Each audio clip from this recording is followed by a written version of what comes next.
سلام یا محمد السلام یا محمد بولے انبیاء یہ جھک کرے بولے انبیاء یہ جھک کرے آپ سلطان معظم آپ سلطان معظم آپ امام ہیں مقدم آپ امام ہیں مقدم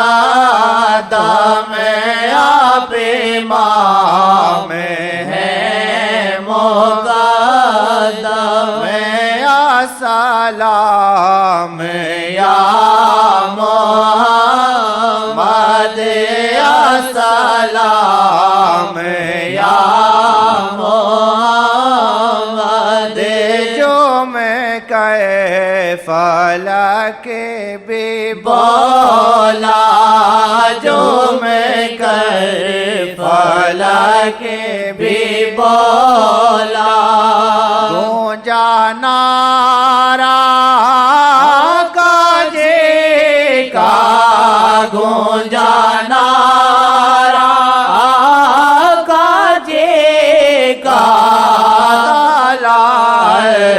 بدرو علینا وجب شکرو علینا سیر کی دونوں جاگی سیر کی دونوں جاگی لاما کا کونو مکا کی لاما کا کونو مکا کی بات کیا شاہ جہاں کی بات کیا شاہ جہاں کی بات کیا شاہ جہاں کی تالا بدرو علینا وجب شکرو علینا تقدیرہ کے ساکی بھی جاگی تقدیرہ کے ساکی بھی جاگی پانچ جب ان کی سواری پانچ جب ان کی سواری ہو گئی زمین وہ پیاری ہو گئی زمین وہ پیاری تالا بدرو علینا وجب شکرو علینا السلام یا محمد السلام یا محمد آپ سلطان معظم آپ سلطان معظم آپ کے ساتھ عجیب واقعات ہو جاتے تھے اس سے اللہ تعالیٰ آپ کی ماشاءاللہ سبحان اللہ. ایک اور واقعہ یاد آ گیا وہ بھی کسی چکر میں تھا کہ میں آقا کی خبر دوں آقا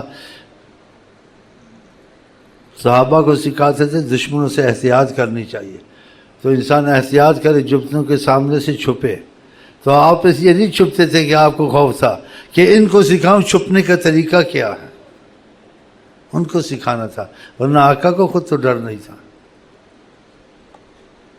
اور جب آقا ساتھ ہوں، اسباب چاہے ہوں نہ ہوں، کچھ نہیں ہوتا، کچھ نہیں ہوتا۔ تو آپ کے ساتھ غار میں ابو بکر بیٹھے ہوئے تھے، سنا ہوگا واقعہ، لیکن ہم سوچتے نہیں ہیں۔ اب سلطان معظم ساتھ سے کیا ہو سکتا ہے؟ وہ تو جو زبان سے نکالنے ہو جاتا ہے جی۔ تو ابو بکر صدیق نے کہا یہ تو اوپر ہی کھڑے کا نظر پڑ گئی۔ آپ نے کہا لا تحزن، کسی چیز کا غم مت کرو، ان اللہ معنا، ہمارے تمہارے ساتھ اللہ ہے۔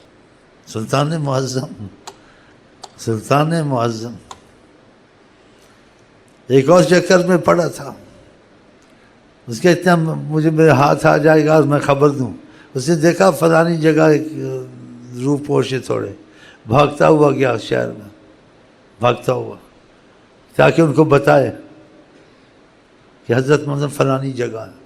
وہاں گیا تو بھول ہی گیا سوچا کیا کہنا تھا، اس کے دماغ نے کام نہیں کیا۔ پھر دوبارہ آیا، او یہ چن کا تو بتا، پھر دوبارہ 2-3 دفعہ ایسا کیا، بھول گیا۔ اس نے کیا کوئی اور ہی بات ہے، پھر چلا ہی گیا۔ آپ کے واقعات عجیب عجیب ہے، سبحان اللہ۔ دیکھا حضرت علی کو اپنی جگہ سلا کے نکل گئے، شاہت الوجود، تھوڑی سی خاک پھینک کے وہ بیٹھے ہوئے تھے ساری رات۔ آقا سامنے سے نکلے، دکھا ہی نہیں کون گیا کون آیا۔ سنا ہوا نا واقعہ؟ سبحان اللہ سبحان اللہ۔ ایسے کو آپ کو بھی نکال سکتے ہیں۔ ہاں، اس میں ایک اور واقعہ طریقت میں سناؤں تھوڑا سا، لیکن اندازے نہ لگانا، نہیں اندازے لگاؤ گے۔ بہرحال آقا نے کہا جاؤ طواف کرو، دکھے ہی نہ کسی کو، طواف کر کے گھر آ گیا۔ وہاں پہرے والوں کو پتہ نہیں کون ہے، خود نہیں جس کو کہہ دیں وہ بھی روح پوش ہو جاتا ہے، سامنے نظر نہیں آتے، سامنے اس کا جی چاہ رہا تھا نا، اور آقا جی اس پہ کرم اور عفو کی نظر رکھتے کہ تمہارا جی چاہتا جاؤ، جب کہا جاؤ اب کون دیکھے گا اس کو، پہرے پولیس سب کچھ ہیں جی۔ وہ گیا آرام سے طواف کیا۔ دیکھیے تو ایسے شہنشاہ کا ساتھ وہ آپ کو مل جائے کیا چاہیے؟ وہ تو ساتھ رکھنے کو ہم صدری امت کو تیار ہے، تم میں ان سے دور بھاگتے ہیں۔ خدا کی قسم وہ تو ساری امت کو کافی ہیں، ان کو تو کوئی فرق نہیں پڑتا، اتنی زبردست شہنشاہ ہیں۔ خدا نے اپنی خدائی میں ان کو جیسے نہ یہ حقیقت ہے، اپنا نائب بنا، جو مرضی کر لو، جو مرضی۔ تو تم کو امان چاہیے، پولیس سے بھی چاہیے، ڈکیتی سے بھی، ہر چیز چاہیے، تو ان کے بن جاؤ، امان مل جائے گی۔ حکومت سے امان دے گی تم کو، پولیس دے دے گی، گارڈ دے دے گی، وہ گارڈ کو بھی مار جائیں گے، تم کو بھی مار جائیں گے، مارا ہے؟ ہاں، گارڈ کیا کرے گا؟ اب کیا کرو گے؟ اگر انہوں نے امان دی، کوئی چیز تمہارے قریب نہیں آ سکتی، کہ بہت بڑا حکم ہے وہاں سے۔ اس حکم کو انسان نہیں، انسان، جنات، پتھر، ہر چیز ان کو جانتی مانتی، اس قریب نہیں جاتے، پھر اس شخص سے بڑا ڈرتے ہیں کہ یہ ان کے حکم کے ماتحت ہے، جس کے لیے کرنا تو ان کے بنے نا، بنتے نہیں نا، دھکے کھاتے پھرتے ہیں۔ آج بھی تمہارے لیے وہ امان ہے، خدا کی قسم ہے۔ بس میں ماضی کی واقعات کے حساب سے نہیں بیٹھتا ہوں کہ وہ تھے، وہ ہیں، اور ان سے فائدہ حاصل کرو۔ دین چاہیے، دنیا چاہیے، آخرت کے امان چاہیے، دنیا کی میں امان چاہیے، سب دے سکتے ہیں تم کو، تو پھر ان کے بن جاؤ۔ یہ پڑھ لو اور چلیں بس۔ ہاں، اگر سمجھ میں آ جائے، آپ کی سمجھ میں آ گیا تو آ گیا، نہیں تو پھر اپنی اپنی قسمت ہے، اپنا اپنا نصیب ہے۔